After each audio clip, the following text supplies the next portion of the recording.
Welcome to Pound for Pound, the MMA podcast.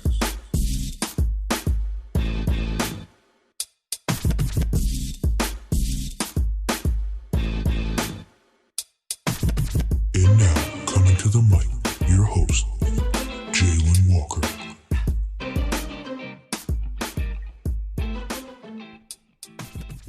Welcome to Pound for Pound, the MMA podcast.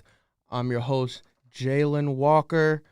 Welcome, guys, to an early edition of Pound for Pound.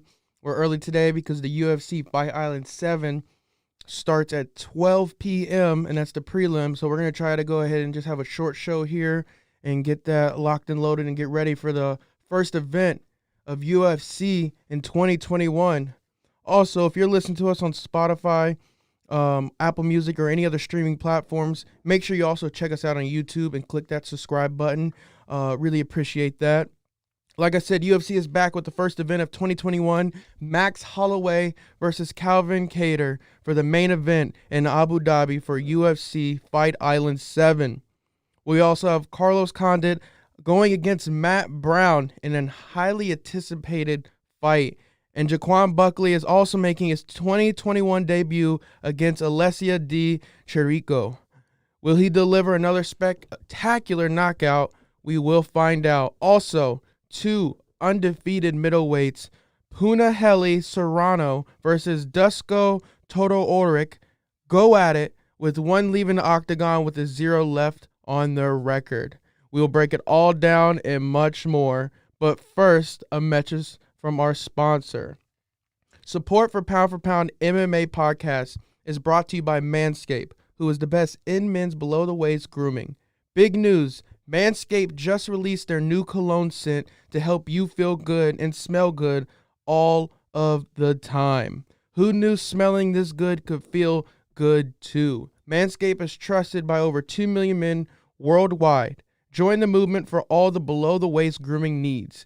Everyone knows Manscaped has the perfect package 3.0 for all the below-the-waist grooming needs, but they didn't stop there.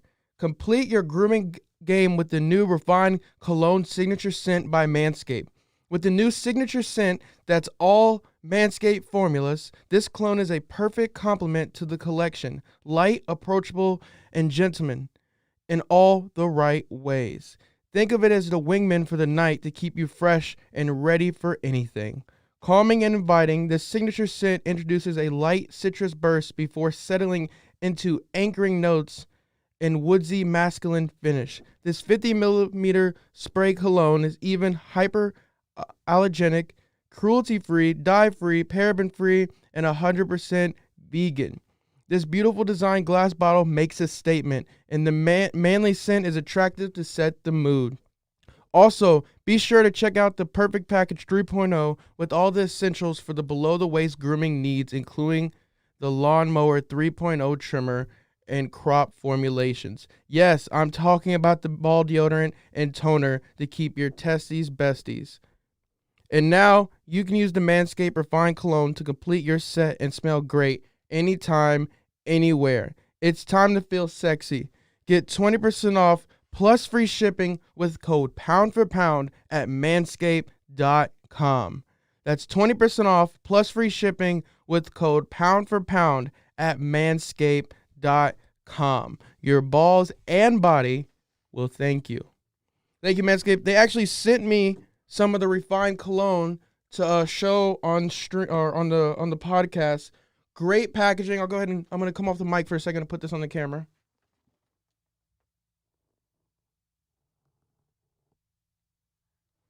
Great packaging. Like they said, it has the woodsy, like light, refreshing smell. The packaging is really nice. They got the wood top for the cap, and it is real wood.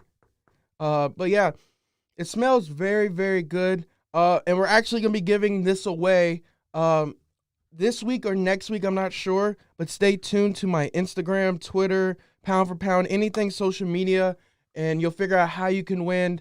The refined Manscaped cologne, brand new, just came out. But yeah, they're really excited about this. And yeah, if you want to learn how to win this 50 milliliter bottle of the refined Manscaped cologne, just stay tuned to my social media this week, and the information will be there. Thanks, Manscaped. Alrighty. Before we get into the main card for tonight, which is a big one, I have some news. Phil Hawes is out of his bout after he was not cleared by medical staff. That fight was supposed to happen today against Mavov. I believe that's how you pronounce his last name. Sources say it is unrelated to COVID.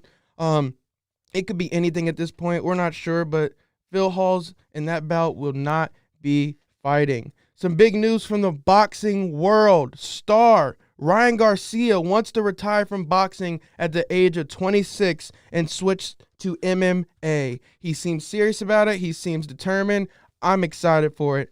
The WBC interim lightweight champion, Ryan Garcia, may only be 22, but the Flash, as they call him, already has plans to retire from boxing in 4 years and then possibly transition to MMA. Garcia is 21-0 with 18 KOs, and he recently stopped Olympic gold medalist Luke Campbell to win the vacant WBC interim lightweight title. With that win, Garcia became the mandatory challenger to face champion Devin Haney. 25-0, 15 knockouts for his record.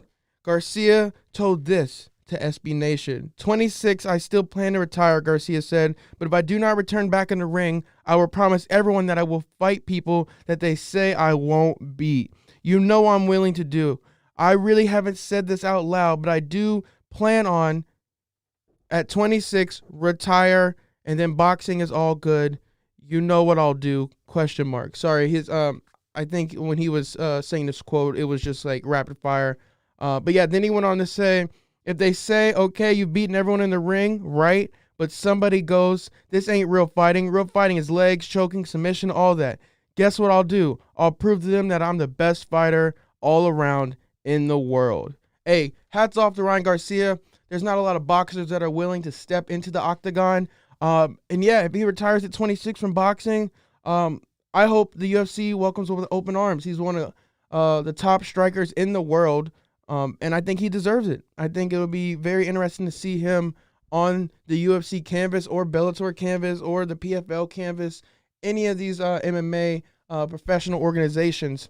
But yeah, Ryan Garcia to retire from boxing at 26 and to possibly start his career in mixed martial arts. Very exciting.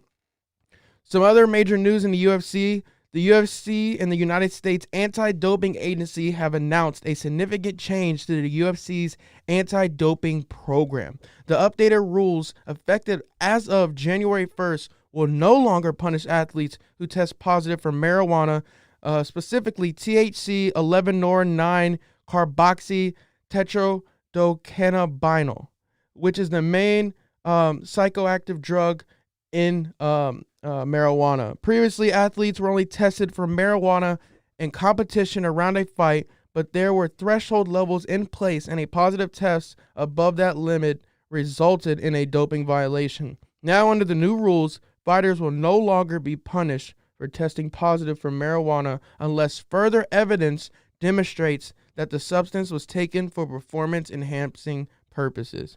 I think this is a great step for the UFC. I think this is wonderful for the athletes in recovery and to help their body because they put their body through so much torture and through so much agony.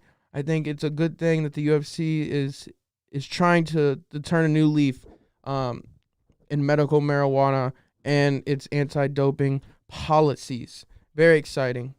On to the big story of what's going to be happening today during the main event. Today at 3 p.m. live on ABC, which we're going to get into. The fight card is on ABC today. Today at 3 p.m. live on ABC during the UFC Fight Island 7 Holloway versus Kattar, UFC President Dana White will make a special announcement regarding Khabib Nurmagomedov. White revealed this earlier on Twitter, stating that he met with Khabib last night and that later on today he will talk about his decision and how it's going to impact the Poirier-McGregor fight next weekend in the co-main event in the lightweight division. As we all know, Khabib retired back in October at UFC 254 when he defeated Justin Gaethje to prevail him to 29-0 and to hold on to the lightweight championship. Rumor Rumors about fights against Conor or GSP have been floating around for a while, but will they come true? We hopefully will find out today, everybody. Looking forward to that announcement. Not sure what's going to happen at the beginning, the end, the middle. Who knows? Who knows? But yeah, there was also some other news that turned out to be fake, and I'm glad I fact-checked it. I was looking around. There was some fake news. I just want to clear it up here for everybody that's MMA fans. Nate Diaz was not removed from the top 15 power rankings of the UFC. It's a hoax. I know a lot of credible sources were posting it. Just ignore it. Nate Diaz, I still believe, is ranked number 8 in the UFC lightweight or welterweight division. Everything's cool. You don't got a backlash. He's still ranked. We're all good. All right. On to the fight card. Big fights tonight. Like I said, the prelims start here in 11 minutes. Actually, it might be more like 20, 30 minutes since the Phil Hall's fight is called off, and that was the first fight, I believe. I could be wrong. But yeah, prelims are on ESPN Plus, and the main card for the first time ever is at 3 p.m. on ABC, an ESPN affiliate. Super pumped for this. Get it to the mainstream. Get the people to watch it. They couldn't have done it with a better main card. We got Joaquin Buckley on this card. Carlos Condit. Max Holloway fighting Calvin Kattar.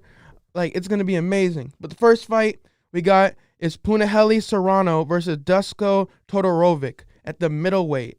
UFC first fight on the main card is a big one with 2 undefeated middleweights. 2 young, undefeated fighters who hit hard and have seemingly well-rounded games, and this fight should be informative to say the least. Soriano is 7-0. He's currently on a 7-fight win streak, undefeated win streak, I should say. His most recent victory was back in December of 2019 against Oscar Piechota. He has 4 wins by knockout, 2 by submission, and 1 by decision. Out of his 7 fights, he has 6 first-round finishes with a combination of knockouts and submissions. It's been more than over a year since Soriano debuted with a first-round knockout opposite of Piechota, my apologies, stalking the grappler with heavy punches and ending him quickly. The Hawaiian has also demonstrated strong wrestling and grappling in his previous bouts, though it remains to be seen how well his groundwork will hold up in the octagon. Soriano appears to be the more dedicated striker out of the two, but again, we're so early into this pair fighting. The UFC level competition, all that, how it weighs in. We just got to see how it plays out. We'll hopefully get some more stats from both these fighters moving on. Dusko Todorovic at 10-0 steps into this matchup on a 10-fight undefeated winning streak. His most recent victory was a TKO back in October of 2020 against Daquan Townsend, which was an incredible fight, by the way. He has 6 wins by knockout, 3 by submission, and 1 by decision. Out of his 10 wins, he also has 7 first-round finishes with a combined effort of knockouts and submissions. Serbia's Todorovic has been fighting tough competition pretty much since the beginning of his career, and he already looks the part of a battle-hardened veteran. Unlike most Contender Series veterans, Thunder is happy to fight an ugly battle against the cage, though if he does gain good position, he'll get aggressive quickly. Both of these fighters have earned their way to an undefeated record, and this will unfortunately come to an end for one of them. They both stack up well on paper, but Soriano has a very solid all-around performance in his fight, as well as Todorovic. However, Todorovic slightly edges him out when it comes to taking the fight to someone and being the aggressor. Overall, this will either end quickly with one knocking the other out, or we'll see it go long distance in a battle of the striking. But my pick is Todorovic wins via TKO. Exciting fight there. Always gotta love an undefeated fight coming from both fighters. It sucks, but one of them has to leave without the O. That's how it goes. All right, on to one of the big fights for tonight. Very surprised to see it so early in the main card. Joaquin Buckley versus Alessio Di Chirico at the middleweight division. Joaquin Buckley is 12-3-0. Buckley is currently on a 2-fight win streak stepping into this matchup. His most recent bout was a knockout victory against Jordan Wright back in November of 2020, but we all remember his knockout earlier than that. The spinning karate kick to the face put the man out, won him knockout of the year for 2020 in the UFC. Man, he has some insane talent. On the feet, Buckley is the sharper and more dangerous man, even when facing a height/reach advantage. But his punches are going to land, and they're going to land with greater impact that sways the judges, even when Alessio finds his own shots. It's going to be hard for Alessio to get in there with Jaquan after knowing what he can do. He's fast, he's wide, he's strong, and he has a mean grip when he gets you on the ground. Alessio is coming here at 12-5-0. He's currently on a 3-fight losing streak. Coming into this fight, all of the losses in that streak have been by unanimous decision, and he has not won since July of 2018.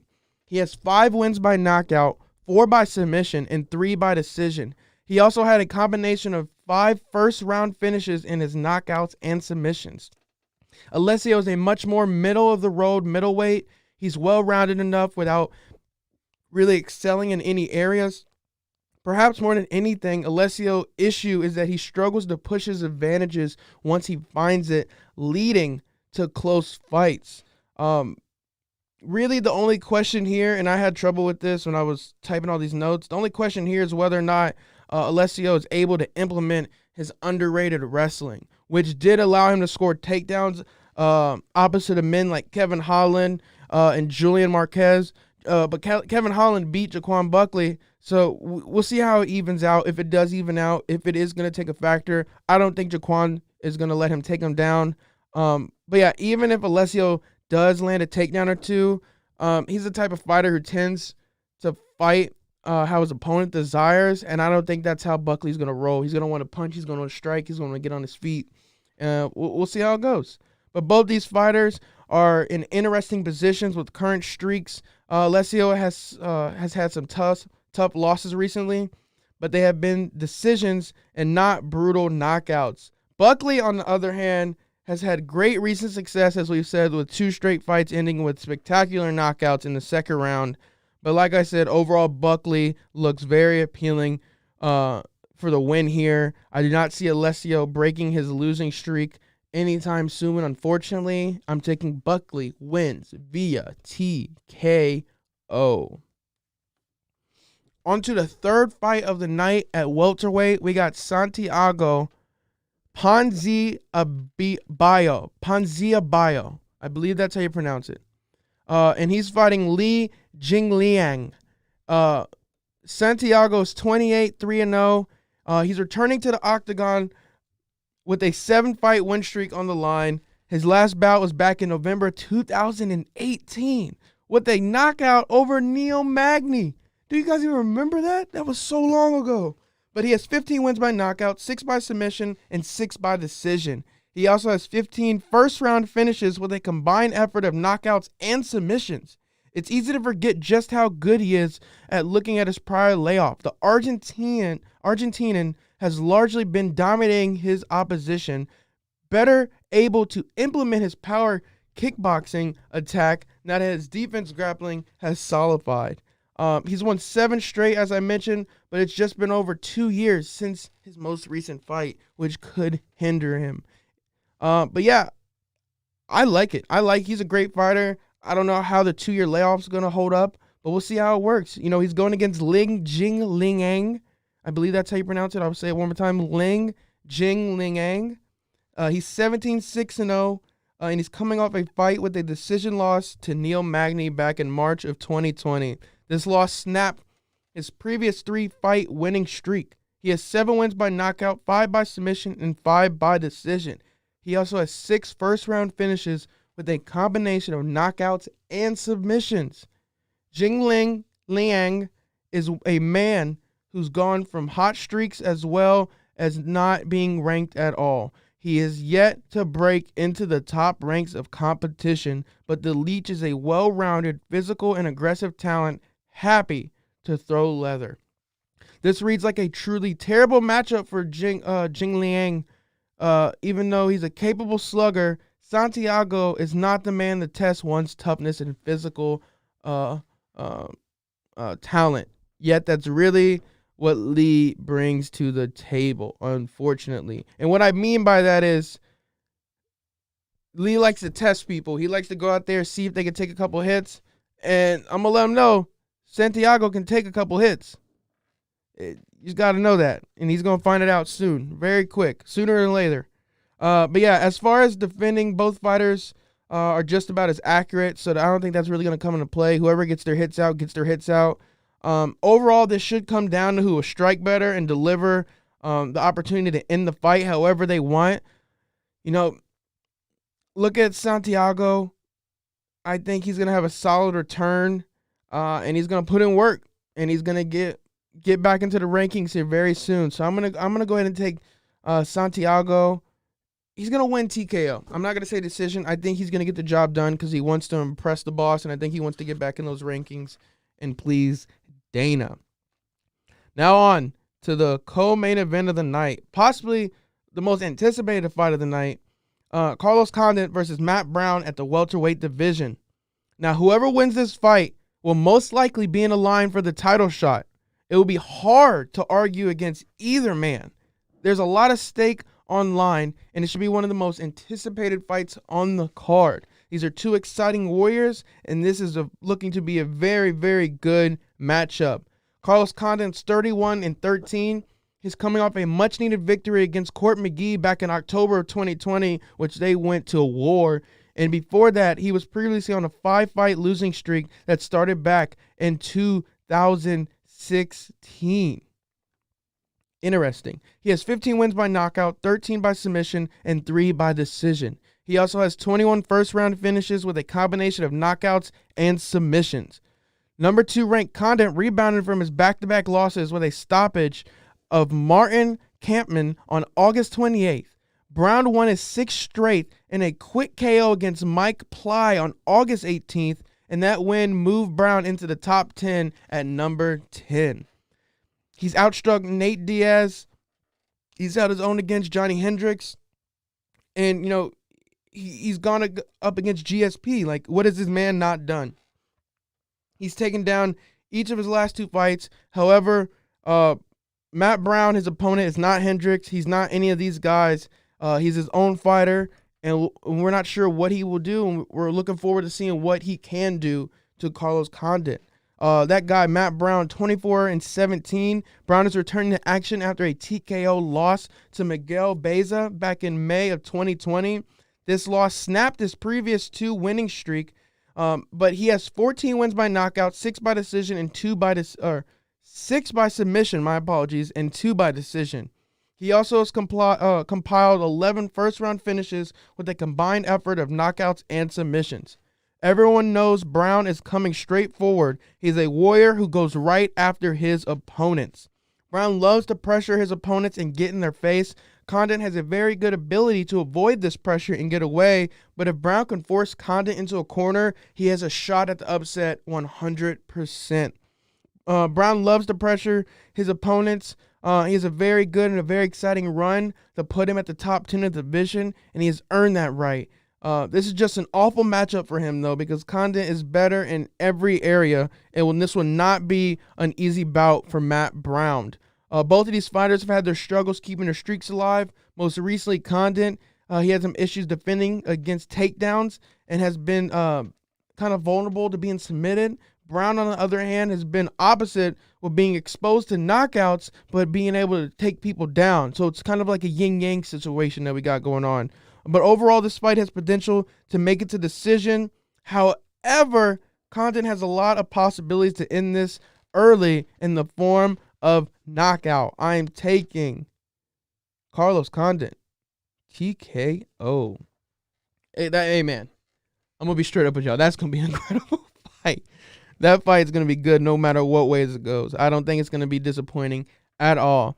And talk about a fight that's not about to be disappointing. Ladies and gentlemen, Max Blessed Holloway versus Calvin, the Boston finisher, Kattar. I am so pumped. You guys know, Max Holloway is one of my favorite fighters, representing Hawaii, his home state. You know, Max Blessed. I mean, he's the one. I mean, he was robbed from that fight against Volkanovski. Dana White agrees. He won that fight. He should have the title again. It should be him versus Volkanovski 3. But we're not going to get all into that. Max will get his chance. He'll get his title shot back. It's all good. It is all good. But Max Holloway, 21-6. Holloway is currently the best fighter ranked in the featherweight division other than Alexander Volkanovski, which he won both fights by decision. He didn't win the second one. But Max Holloway's fighting resume shows that he has 10 wins by knockout, 2 by submission, and 9 by decision. He also has 3 first-round finishes, all of which are by knockout. Most of the talk surrounding Max Holloway has been and continues to be his decision loss against Alexander Volkanovski at UFC 251 last July, which I was just mentioning, and I don't want to get into it anymore. But, man, that sucks. He did win that fight, and I'll say it one more time. Max Holloway won that fight. We have witnessed pretty much a technical evolution unfold from Max Holloway, who embraces his creativity, his range, and his diverse arsenal of attack. Whether Holloway is shifting his stance mid-combination or adjusting his timing on the fly, the former champion makes for a hard read on the feet. But this is a dangerous fight for Holloway because he's lumbering to the cage with something to prove and wants to unload his offense on Calvin. But it's Max blessed, and he will bounce back from that loss and potentially dominate this fight. If Holloway and his team have done their homework, then I suspect they'll see the former featherweight king fight more from a southpaw stance, in my opinion, given that the success from Kattar's foes have found from that stance. So what I'm saying is most of the people that fought Calvin Kattar that have won were in the southpaw stance. But if Max Holloway opts to stay in orthodox, then I suspect that it's classic uppercut hook return off the slip. So basically what he'll do, he'll go for that uppercut, but he'll do it off a slip from the older fighter, if that makes sense, if you know fighting terms. But given Kattar's skill set and how he shells up in his guard, I don't think Holloway's gonna be able to get that off. But I think he has some other stuff for him in hand. Calvin's not a bad fighter. The Boston finisher, he's 22-4. He's currently ranked as the 6th best fighter in the featherweight division. He's also on a 2-fight winning streak heading into this next matchup. He has 11 wins by knockout, 2 by submission, and 9 by decision. He has 10 wins being finished within the first round by a competition of knockouts and submissions, and Kattar is a talented boxer with good power and a rock-solid chin. He recently knocked out Jeremy Stephens to get him to this position, and Kattar comes from a wrestling base and has shown that he can hit opportunistic shots when needed. For example, his fight against Andre Fili. Kattar's unbalanced striking stance could help him keep his position to defend takedowns, but he has also demonstrated a no-nonsense attitude towards scrambling when he does not get taken down. He's quickly utilizing the fence or wrestling-style get-up tactics like turtling, tripoding to his feet, which basically means he'll put his butt in the air, put his feet down, and if anybody tries to pick him up, he just let go, and all the dead weight goes down, and it's at a weird angle so he can't really be picked up or thrown to the canvas. The potential problem with turtling or tripoding, however, is that it can often give it can also give away your back to your opponents, particularly in the lower weight classes. And considered the acumen of Holloway's front headlock awareness, Kattar will need to be extra careful in those positions. Kattar has some progress and recent victories against Jeremy Stephens and Dan Ige. With only 2 losses in the UFC and some quality wins on his resume, he appears to be a solid pick here. However, Max Holloway just went through 2 tough back-to-back losses to current featherweight champion Alexander Volkanovski. He fought well, so this should translate over to a rebound fight here as long as he is prepared. Holloway will be looking to redeem himself, even though the losses on paper can be justified to some degree since Volkanovski is arguably the better fighter. But Kattar will be looking to knock his head off clean. I mean, he's going to be headhutting Max Holloway. He wants to put him out. Holloway should be able to control this fight and keep his aggression against Kattar at bay. Kattar has been a tendency to allow his opponents to strike more than him and more than he wants them to. Overall, both are solid choices, but the money needs to be placed on Holloway here. I'm telling you, it's Max Bless Holloway. You already know who I'm picking. Holloway wins via decision, TKO, submission, whatever it has to be. Max Bless Holloway will prevail, and he will get his title shot again here soon. All right, we went a little over, guys. The prelims just started about 8 minutes ago. Go ahead and go catch the fights. Super excited for UFC on ABC today at 3 p.m. Eastern Time, with the prelims starting now at 12 p.m. Eastern Time. Thanks, guys, for tuning in. And like I said earlier, go subscribe to the YouTube if you can. Really appreciate it. It'll really help us out so we can do more things like this. And like I said, also, use 20% off. To get 20% off at manscaped.com, use code pound4pound plus free shipping. And like I said, 20% off. And we're going to be giving away this Manscaped cologne, the new refined cologne, on my social media this week. So check it out. And this isn't the only thing we're giving away, guys. We're going to be giving away a lot of stuff from Manscaped and some other people, some other partners, some clothing. We got a lot to come to look forward to. But to you guys that are watching and you guys that are listening, I'm your host, Jalen Walker, and I appreciate you guys tuning in. And this is Pound for Pound, the MMA podcast. Peace.